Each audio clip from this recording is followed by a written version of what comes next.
ದೇವರಾದ ಯೇಸು ಕ್ರಿಸ್ತನ ಹೆಸರಿನಲ್ಲಿ ಎಲ್ಲರಿಗೂ ಪ್ರೈಸ್ ದ ಲಾರ್ಡ್. ಪ್ರೀತಿಯ ದೇವರ ಮಕ್ಕಳೇ, 10ನೇ ತಿಂಗಳಿನ 5ನೆಯ ದಿನದಲ್ಲಿ ದೇವರು ನಮ್ಮೆಲ್ಲರನ್ನು ಜೀವಿತರ ಸಂಖ್ಯದಲ್ಲಿಟ್ಟಿದ್ದಾನೆ. ಅದಕ್ಕಾಗಿ ದೇವರಿಗೆ ನಾನು ಕೋಟಿ ವಂದನೆಗಳೇನು ಮಾಡ್ತೀನಿ ಅಂದರೆ ಸಲ್ಲಿಸ್ತಕ್ಕಂಥವನಾಗಿದ್ದೇನೆ. ತಿಂಗಳಿನ ಮೊದಲನೆಯ ಭಾನುವಾರದಲ್ಲಿ ನಾವಿದ್ದೇವೆ. ಕರ್ತನ ಭೋಜನದ ಕುರಿತಾಗಿ ನಾವು ದೇವರ ವಾಕ್ಯ ಮಾಡೋಣ ಅಂದರೆ ನೋಡೋಣ. ಮತ್ತಾಯನು ಬರೆದ ಸುವಾರ್ತೆಯಲ್ಲಿ 26ನೇ ಅಧ್ಯಾಯ 26 ಮತ್ತು 27 ಎರಡು ವಚನಗಳು ನಾವು ಧ್ಯಾನ ಮಾಡೋಣ.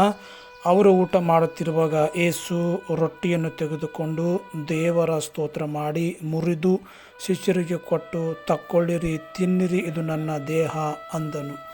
ಕರ್ತನ ಭೋಜನವನ್ನು ಯೇಸು ಕ್ರಿಸ್ತನು ತನ್ನ ಶಿಷ್ಯರ ಜೊತೆಯಲ್ಲಿ ಮಾಡುವಾಗ ಆತನು ಏನು ಮಾಡ್ತಾನೆ, ರೊಟ್ಟಿಯನ್ನು ಮುರಿಯುತ್ತಾ ಇದ್ದಾನೆ. ಶಿಲುಬೆಯ ಮೇಲೆ ಆತನ ಶರೀರವು ನನಗಾಗಿ ಮತ್ತು ನಿಮಗಾಗಿ ಕೂಡ ಏನಾಗಿದೆ ಅಂದ್ರೆ ಮುರಿಯಲ್ಪಟ್ಟಿರ್ತಕ್ಕಂಥದ್ದಾಗಿದೆ. ಪ್ರೀತಿಯ ದೇವರ ಮಕ್ಕಳೇ, ಆತನು ಹೇಳುತ್ತಾನೆ, ಅದನ್ನು ತೆಗೆದುಕೊಂಡು ದೇವರಿಗೆ ಏನು ಮಾಡಿದನು ಅಂದ್ರೆ ಸ್ತೋತ್ರ ಮಾಡಿ ತಕ್ಕೊಂಡು ಏನು ಮಾಡಿರಿ ಅಂದರೆ ಇದನ್ನು ತಿನ್ನಿರಿ ಎಂಬುದಾಗಿ ಆತನು ನಮಗೇನು ಮಾಡಿದನಂದ್ರೆ ಹೇಳಿದ್ದಾನೆ.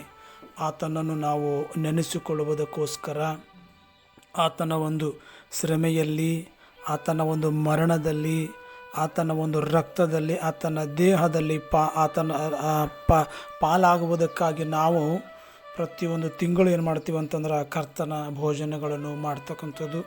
ಬೇರೆ ಬೇರೆ ಸಭೆಗಳಲ್ಲಿ ಬೇರೆ ಬೇರೆ ರೀತಿಯಾಗಿ ಮಾಡ್ತಕ್ಕಂಥದ್ದು. ಆದರೆ ನಾವು ನೋಡ್ತೀವಿ ಏನಂದ್ರೆ ಇದರಲ್ಲಿ ಮತ್ತು ಊಟವಾದ ಮೇಲೆ ಆತನು ಅದೇ ರೀತಿಯಿಂದ ಪಾತ್ರೆಯನ್ನು ತೆಗೆದುಕೊಂಡು ದೇವರಿಗೆ ಏನು ಮಾಡೋದಂದ್ರೆ ಸ್ತೋತ್ರ ಮಾಡಿ, ಇದರಲ್ಲಿರುವುದು ಎಲ್ಲರೂ ಕುಡಿಯಿರಿ, ಇದು ನನ್ನ ರಕ್ತ, ಇದು ಒಡಂಬಡಿಕೆಯ ರಕ್ತ, ಇದು ಪಾಪಗಳ ಕ್ಷಮೆಗಾಗಿ ಬಹು ಜನರಿಗೋಸ್ಕರ ಸುರಿಸಲ್ಪಡುವ ನನ್ನ ರಕ್ತ ಅಂತ ಆತನು ಏನು ಮಾಡ್ತಾನೆ ಅಂದರೆ ಹೇಳ್ತಾರೆ. ಊಟವನ್ನು ಆದ ಮೇಲೆ ತಿರುಗಿ ಯೇಸು ಕ್ರಿಸ್ತನು ಪಾತ್ರೆಯನ್ನು ತೆಗೆದುಕೊಂಡು ದೇವರ ಸ್ತೋತ್ರ ಮಾಡಿ ದ್ರಾಕ್ಷರಸ ಇರ್ತಕ್ಕಂಥ ಪಾತ್ರೆಯನ್ನು ತೆಗೆದುಕೊಂಡು ಆತನು ಹೇಳ್ತಾನೆ, ಇದು ಒಡಂಬಡಿಕೆಯ ರಕ್ತ ಅಂದರೆ ಒಪ್ಪಂದದ ರಕ್ತ ಮತ್ತು ಪಾಪಗಳ ಕ್ಷಮೆಗಾಗಿ ಸುರಿಸಲ್ಪಡ್ತಕ್ಕಂಥ ರಕ್ತ ಎಂಬುದಾಗಿ ದೇವರ ವಾಕ್ಯದಲ್ಲಿ ನಾವು ನೋಡ್ತಾ ಇದ್ದೆವು.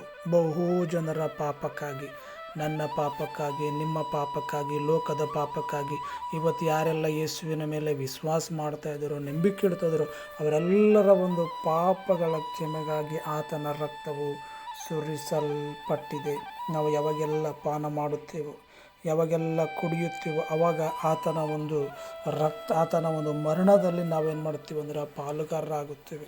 ಆತನು ಹೇಳಿದ್ದಾನೆ, ನನ್ನನ್ನು ನೆನೆಸಿಕೊಳ್ಳುವುದಕ್ಕೋಸ್ಕರ ಹೀಗೆ ಮಾಡ್ರಿ ಎಂಬುದಾಗಿ. ಯೇಸುವಿನ ಶ್ರಮೆಯನ್ನು ನೆನೆಸಿಕೊಳ್ಳುವುದು, ಯೇಸುವಿನ ಮರಣವನ್ನು ನೆನೆಸಿಕೊಳ್ಳುವುದು, ಅದರಲ್ಲಿ ನಾವು ಕೂಡ ಪಾಲುಗಾರರಾಗ್ತಕ್ಕಂಥದ್ದು. ಅದಕ್ಕಾಗಿ ನಮ್ಮನ್ನು ನಾವು ಪರೀಕ್ಷಿಸಿಕೊಂಡವರಾಗಿ, ನಮ್ಮನ್ನು ನಾವು ವಿಚಾರಿಸಿಕೊಂಡವರಾಗಿ, ಪಾಪಗಳನ್ನು ಬಿಟ್ಟುಕೊಟ್ಟವರಾಗಿ, ಪಾಪಗಳನ್ನು ಅರಿಕೆ ಮಾಡಿಕೊಂಡವರಾಗಿ ಕರ್ತನ ಭೋಜನದ ಬಳಿಗೆ ಬಂದಾಗ ಅದರಿಂದ ನಮಗೇನಂದ್ರೆ ಆಶೀರ್ವಾದಕರವಾಗಿರ್ತಕ್ಕಂಥದ್ದಾಗಿದೆ. ಅದಕ್ಕಾಗಿ ಕರ್ತನ ಭೋಜನದಲ್ಲಿ ನಾವು ಪಾಲು ಮಾಡದೇ ಇರುವುದಾದರೆ, ಪಾಲು ತೆಗೆದುಕೊಳ್ಳದೇ ಇರುವುದಾದರೆ ನಮ್ಮ ಒಳಗಡೆ ಜೀವ ಇಲ್ಲ ಅಂತ ದೇವರ ವಾಕ್ಯ ನಮಗೇನು ಮಾಡ್ತಂದ್ರೆ ಮಾತನಾಡ್ತಕ್ಕಂಥದ್ದಾಗಿದೆ. ಕರ್ತನ ಭೋಜನ ಮಾಡುವಾಗ ನಮ್ಮ ಒಳಗಡೆ ಜೀವ ಇದೆ ಅಂತ ದೇವರ ವಾಕ್ಯ ನಮಗೇನು ಮಾಡ್ತಂದ್ರೆ ಮಾತನಾಡುತ್ತದೆ. ಆ ಕರ್ತನ ಭೋಜನ ಮಾಡುವವರು ನಿತ್ಯ ಜೀವವನ್ನು ಹೊಂದುತ್ತಾರೆ ಎಂಬುದಾಗಿ ದೇವರ ವಾಕ್ಯ ಭಾಗದಲ್ಲಿ ಬರೆಯಲ್ಪಟ್ಟಿದೆ. ಅದಕ್ಕೋಸ್ಕರ ನಿಮ್ಮ ಸಭೆಗಳಲ್ಲಿ ಕರ್ತನ ಭೋಜನದಲ್ಲಿ ಪಾಲು ತೆಗೆದುಕೊಳ್ಳ್ರಿ.